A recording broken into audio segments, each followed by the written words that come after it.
Hey everyone, welcome back to Charlotte's Book Nook. In this video, I'll be showing you the 7 books that I read in the month of March 2024. I got 5 of them here, and then I read 1 from the library and 1 from my friends, so let's just go ahead and get into all these amazing books. Okay, so the first book that I read is Better Than the Movies by Lynn Painter.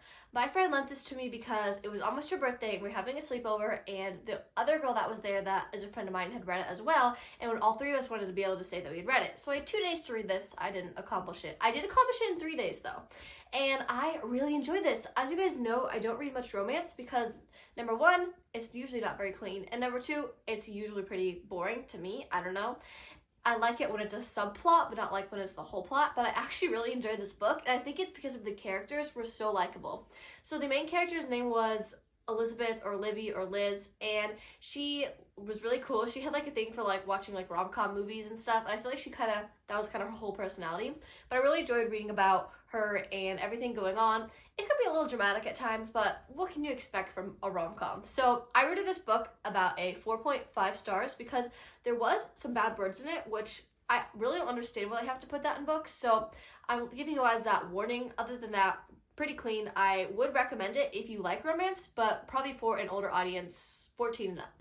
Okay, so the next book that I read in the month of March was the Pendricks in Spring. As you guys know, I mention the Pendricks in almost every video that I make because I am in such love with the series. It's so good. So basically the plot of this book was, I think they skipped to like 5-10 years later, which originally I didn't like, but now it was such a vibe. I loved it. And this book is about Batty, who in the original series was 5, not like B-A-D-D-Y, B-A-T-T-Y, it's short for Elizabeth. Like when you're reading it, it sounds so cute, and then you say it in real life, it sounds like her name is Batty, but it's Batty. It's the same thing. Basically in the original series she was 5, and now in this one she is 11 or 12, I think. And basically you follow her. In the original series, well, it's also one series, but the first 3 books, there isn't really a set POV, it kind of switches, but you follow just Batty in this book, and she's struggling because a character died, I'm not going to spoil, and she thinks it's her fault, and I feel like there's a lot of growth through this book, and I feel like this was one that I feel like was a little bit like of a trigger warning for younger kids, because if I would have read this when I was younger, which I didn't really quite understand the heaviness of it. But reading it now, I was like, oh wow, she thinks it's her fault, and then she hears one of her sisters talking about how her mom, who died giving birth to Batty, how they wish that they would have done something to where Batty didn't survive and the mom did. So then she's struggling with feeling like she was not wanted by her family. I feel like this book had a lot of like heavy subject matters in it for an 8 through 12 book, and I didn't realize that when I originally read it. And I feel like the lightness that the Pendricks brings was able to kind of like drown out what was really happening, and for like the younger audience. I really enjoyed reading this. I was a little bit like, wow, I didn't even realize those were the themes when I originally read it. And basically, I've rambled about this one for a while, but I would definitely recommend this whole series. And I know it sounds a little bit depressing, but there are a lot of great, funny, happy parts, and I feel like that's what ties a story with heavy themes like that together. And the ending was perfect. They answered everything. Batty is back to her usual self by the end, and everything is resolved. So that was the second book that I read, The Pendricks in Spring, and that was its synopsis, basically. The next book that I read was The Shadow Throne by Jennifer A. Nielsen, and this is book 3 of the Ascendant series. As you guys know, the first book in the series, The False Prince, is now one of my top 3 books of my favorite books ever. And then last month in February, I read the second one, and then I read the third one this month, and I really enjoyed this. Technically, kind of like the Pendricks, there was only 3 books in this series, and then the author wrote 2 more recently. That's not how the Pendricks went, but kind of like a gap in time. And so technically this was the last one. That's why I haven't read the last 2 yet. It's because I'm kind of just like sitting in this, you know, like just letting it kind of like see how I feel about it in my mind. There was a scene in this one, I was like, whoa, like I was like, I needed to finish this, and it was really exciting towards the end. And basically what this book was about was trying to end the war that's going on, and so many other things I'm trying to say without spoiling. And so many exciting things happened. They closed up the series well in this one. I would say that this one definitely had some romance in it. Not like any scenes, but like they finally like said some characters like got together and stuff, which I liked how they ended it that way, because throughout the series you were kind of wondering what was going on with that, because there's been like 0 romance in the first one and like a few mentions in the second one. I feel like this one kind of like had a little bit that closed it all up. And I really like this. I really like the scene in the end. Some parts felt a little bit slow to me, which I am surprised about. But if I think back, I'm like, no, it's the Ascended series. Nothing can be slow with Jaren, but he was imprisoned for so long, and it kind of just talked about how he was in prison, he was in pain, he was being starved, and I feel like at a few times I got a tiny bit bored until you got like a signature Jaren comment, and then I was like, you know what, that's what I read for. So I would think I rated this book a 4 stars, I think, and it was a great ending to the original trilogy.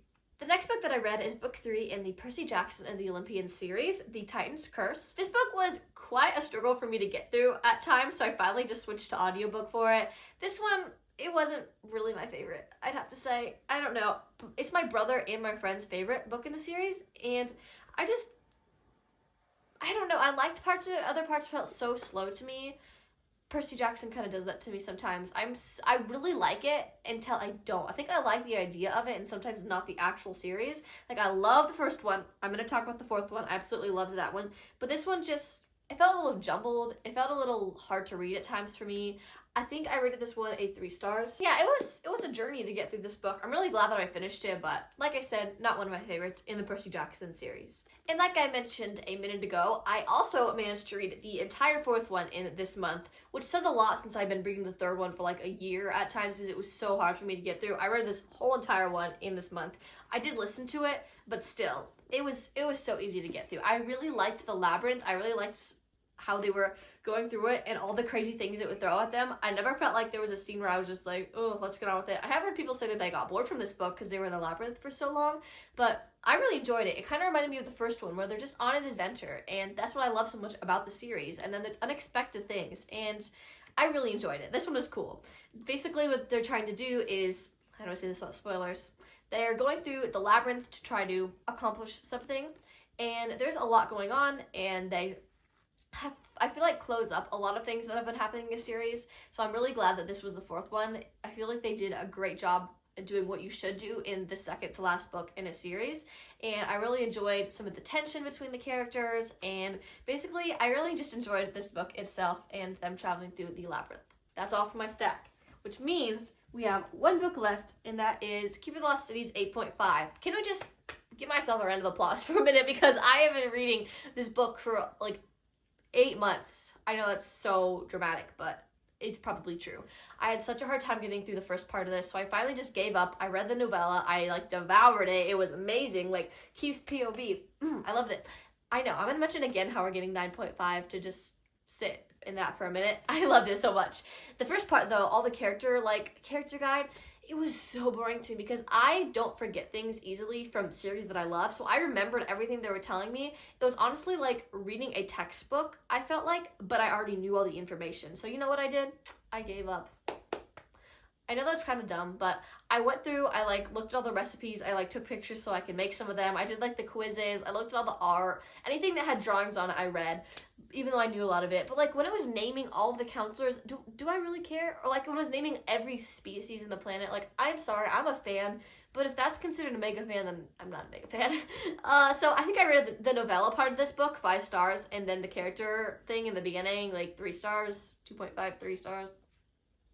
I feel like if you had read the whole series and that book came out like 10 years later, you'd be like, oh, yeah, I can't wait to like refresh my memory and get ready for Stellar Loon, but that's not really what happened. So yeah, like I said, I don't know how to give that rating because it was kind of 2 books, so 4 stars. We'll do 4 stars. Okay, so that concludes all of the books that I read in the month of March 2024. Make sure to like, comment, subscribe, and share this video so we can get more subscribers and I continue to make more videos. Have an amazing rest of your day. Bye!